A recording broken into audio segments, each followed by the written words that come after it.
The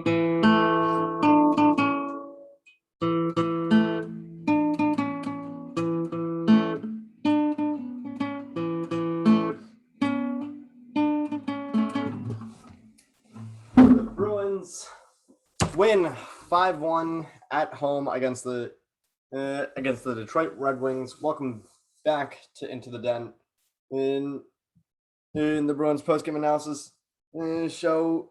I am your host Jay Freeman, and this game not only was sort of the was sort of this game not only was a big step in the right direction, but it also is kind of a somber one. This was the first Bruins game since the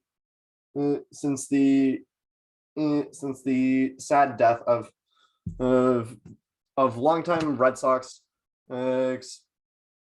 announcer Jerry Rice. Not Jerry. Fuck. Jerry Remy. I'm sorry. Hey, Jerry Remy. He passed away Sunday morning at the age of 68 due to complications of lung cancer that he had been battling for a good chunk of the past several years, up to probably a decade. That man was quite possibly one of the biggest pieces of sports in my childhood. Like it goes, like honestly, it goes. Tom Brady and Randy Moss is freaking Paul Allen Garnett and Pierce, and then it goes 2007, the entirety of the 2007 Red Sox, and Jerry Remy and Don Orsillo made that entire season one of the most enjoyable seasons of my entire livelihood. And I just want to and Jerry made us all laugh. He took his job seriously, but never took himself very seriously, and it led to amazing highlights as Here Comes the Pizza, or that time where he gave Don Orsillo a desk lamp, and Don spent the entire second inning of, I think, a Twins Red Sox game, fiddling with it, trying to figure out how can I set this up without it blocking out like half the infield. So thank you, Jerry Remy, for all that you did for Red Sox Nation, and may you rest easy. And as much as I want to, and as easy as it is to just leave it at that, we gotta keep moving on, and because this also is a milestone for this game was also a milestone for the Bruins head equipment manager Keith Robinson, as it was his 2000th game with the organization, and holy smokes. But this game had Swayman in for the first time in a little bit, since I think it was either the Carolina game or the or like the first Florida game that he was last seen in, but Sway came in, and on the other side of the ice was Thomas Greiss. Yes, and I mean, it looked at first, it definitely looked at first like the Red Wings were really missing Dylan Larkin, their captain, and I mean, sure, Tyler Bertuzzi was back playing, and to which I will say, I won't exactly try to espouse my personal opinions about the opinions about the general public taking the vaccine, and but uh, but honestly, but I will say this is if you're at this point, if you're at this point, if you're a professional athlete and you're not taking the vaccine, especially if you're playing in a sport such as hockey, in which half the in which a quarter of the teams are in Canada, and you can't play and you cannot play hockey, and you can't play unless you have the vaccine, and you're putting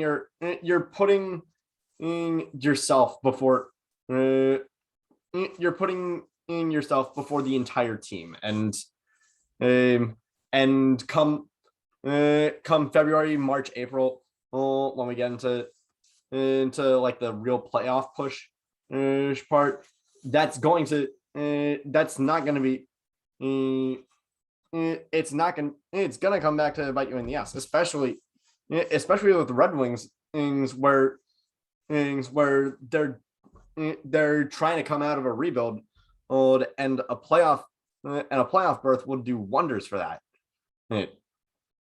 And especially since three of their divisional opponents are in Canada, the Habs, the Sens, and the Leafs. But I will try and but we're gonna continue on. And Bruins, for the most part, for the first period, maintain in really good possession, really good puck possession. I mean, holy smokes, they outshot the Red Wings 12-3 in that entire first period. But I mean, we did have a penalty from Holla a little bit early for tripping Veleno. Oh, no, but the Bruins honestly do have a really good power play that penalty killed this year, and it's showing. I mean, shit, they were able to stop Florida a lot, and they shut up, and they didn't shut up. Well, we'll get to a little bit of a caveat of as to how they didn't shut out the Red Wings on power play this tonight, but the problem was the Bruins themselves didn't come out swinging too hard, and I was thinking like, oh my god, do we need to bring in the 60-minute rant and already? But the more I watch the Bruins, the more I realize that they just don't have the speed to play the forecheck game, so and that's why a lot of their offense relies on lateral passing, because they can't exactly play a vertical game.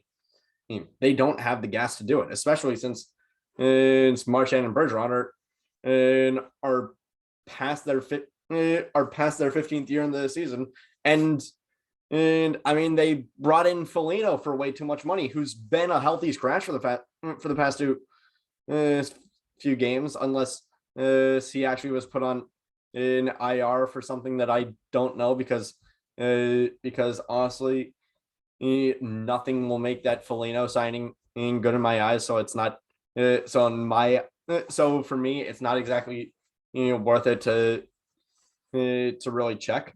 But I couldn't really tell if the Bruins looked slow, or if it was the Red Wings that were playing down, because they were also looking at a sink, and so for a good chunk it sort of just looked like a bit of a slop fest. But we did have a penalty call that I've never seen before, and that is illegal equipment.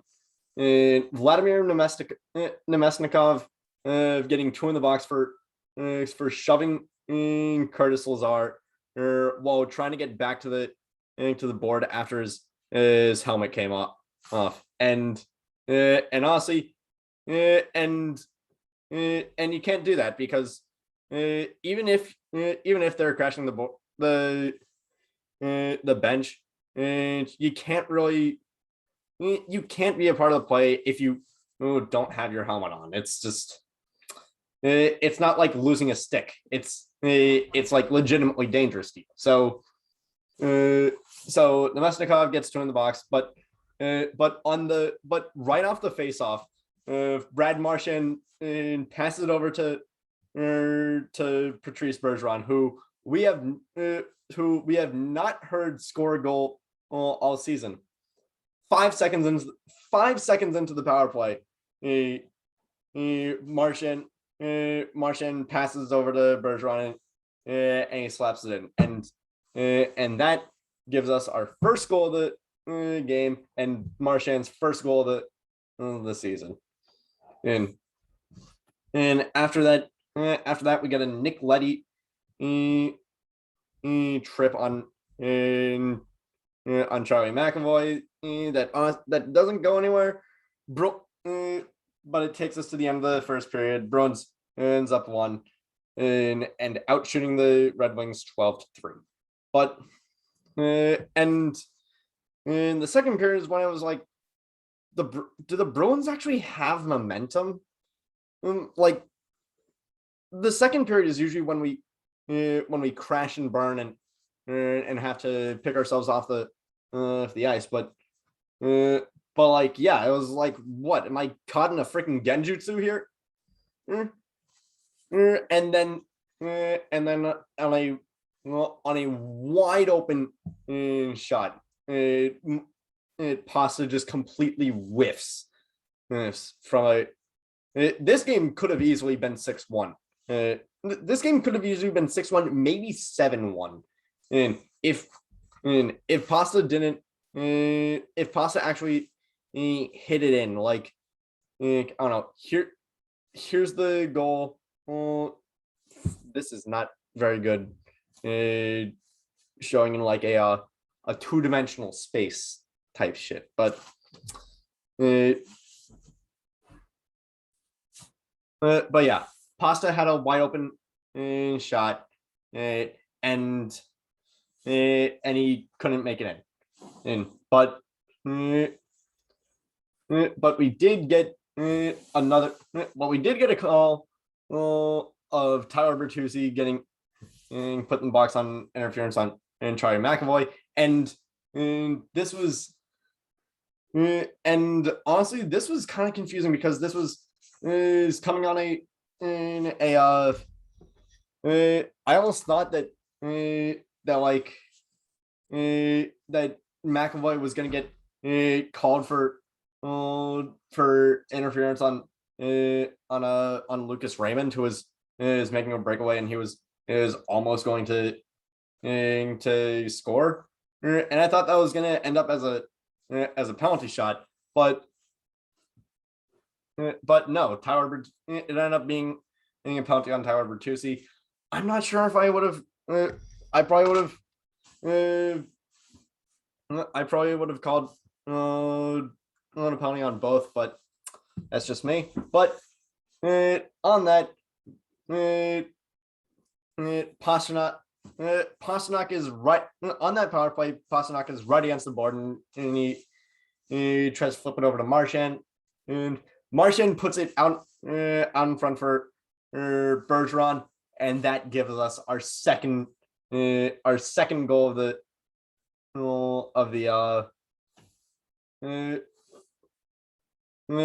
that gives us our second goal of the game. Sorry. But after that, it looked like when we went to another TV break, it definitely looked like Jake DeBrusk was coming off the ice hobbled at one point.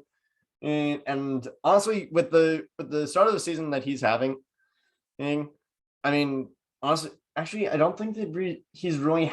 I don't think he's had a point in any game since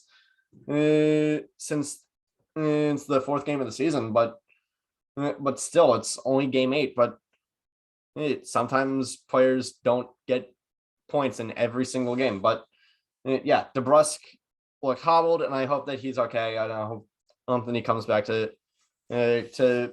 prove that this is his bounce back season.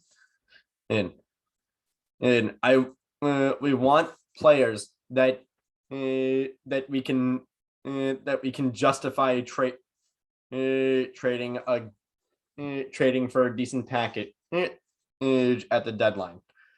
And I probably just put a target on my back saying that we should probably trade DeBrusque, but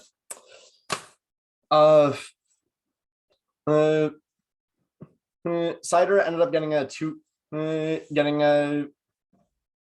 getting another knock in the box for holding Coleman, and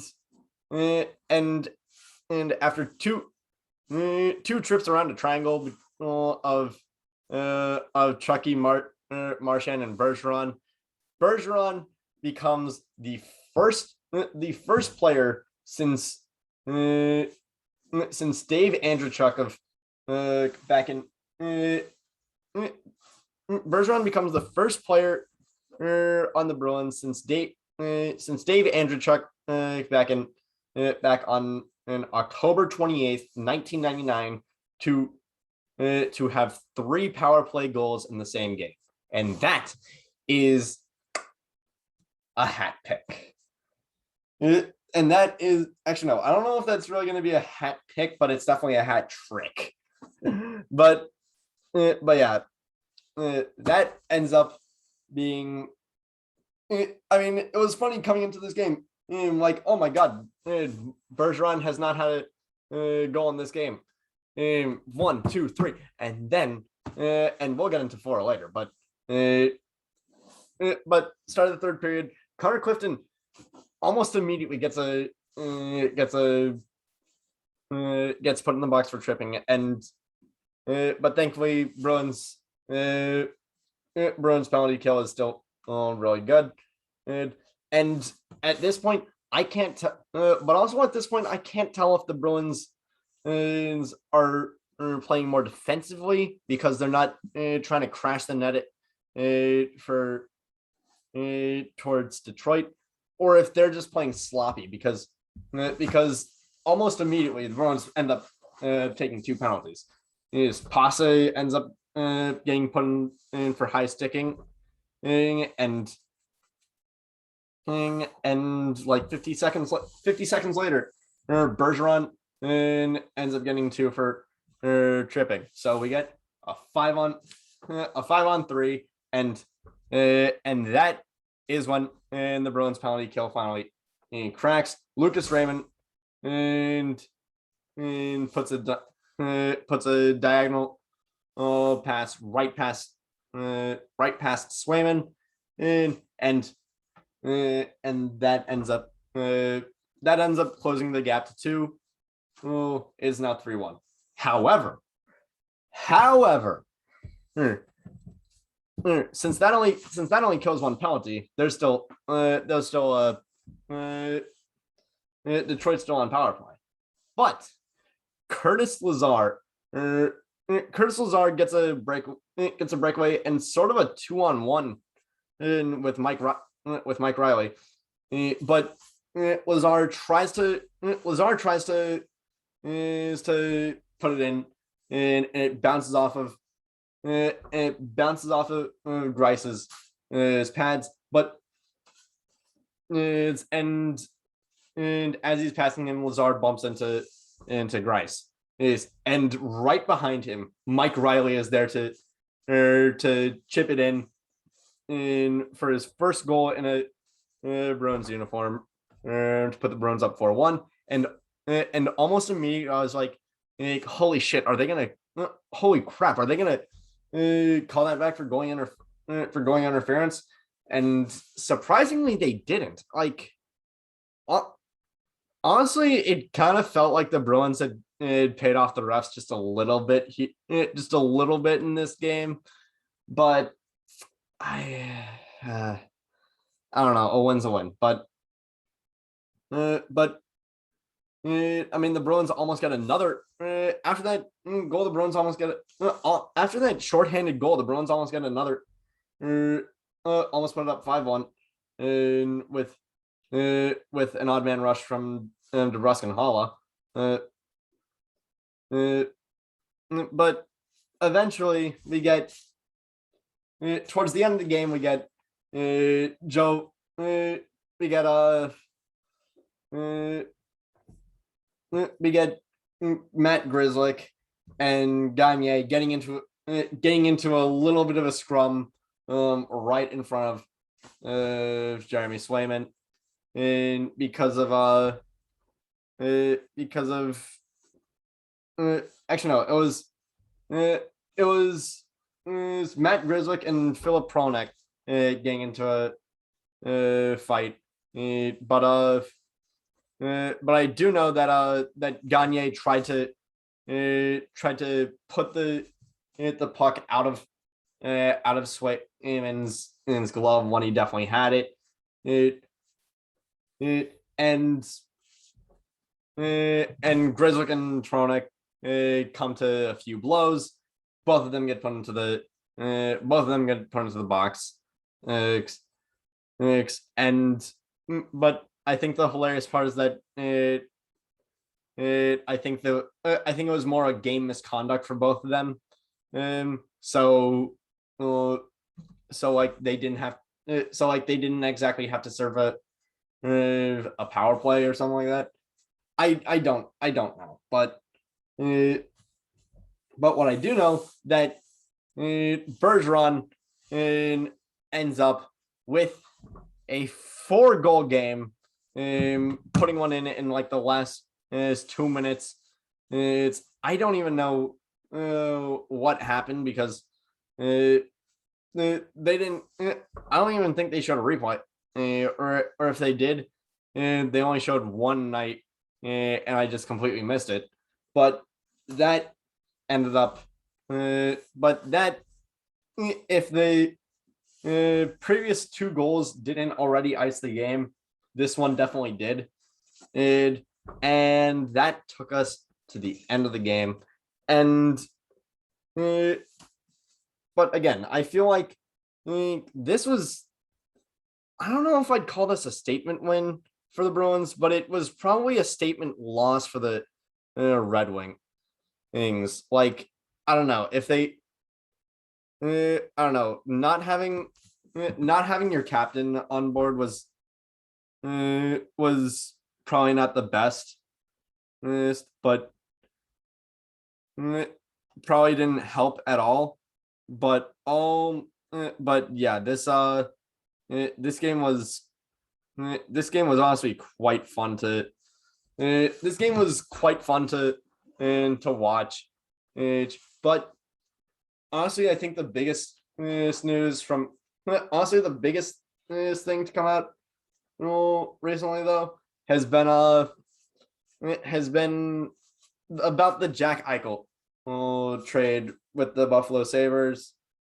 If you just want my quick thoughts on that, I feel like maybe Vegas could have gotten away with trading either Krebs or Tuck. I don't think they really need to trade both. But I mean, if they didn't, I feel like if they didn't, Calgary was probably gonna beat them with putting in Kachuk, with putting Kachuk in the trade. So, but I think that is it. Thank you very much for watching this episode of the of Into the Den. Quick like, quick subscribe if you really like. Next game is, oh my god, you're gonna get Into the Den and LFR on the same night for the same game. Because the Bruins are traveling up to Toronto, but I also have a pretty big announcement. Uh, next week's LFR, not LFR. Next week's Into the Den on the 11th. So next, what is it? Next Thursday. I will be attending. I will be in attendance on at the Bruins game against the Edmonton Oilers, and honestly, I feel like that episode will probably be more about my experience going to the game than in the game itself. Well, because I don't exactly have a way to because I can't exactly see everything from one angle, and especially not if it's I don't have the luxury of panning cameras, and I don't want to just sit there like a jackass typing away on my phone putting in notes. But I will definitely be doing an Into the Den. But thank you all for watching this episode, and I will see you next time. Take care.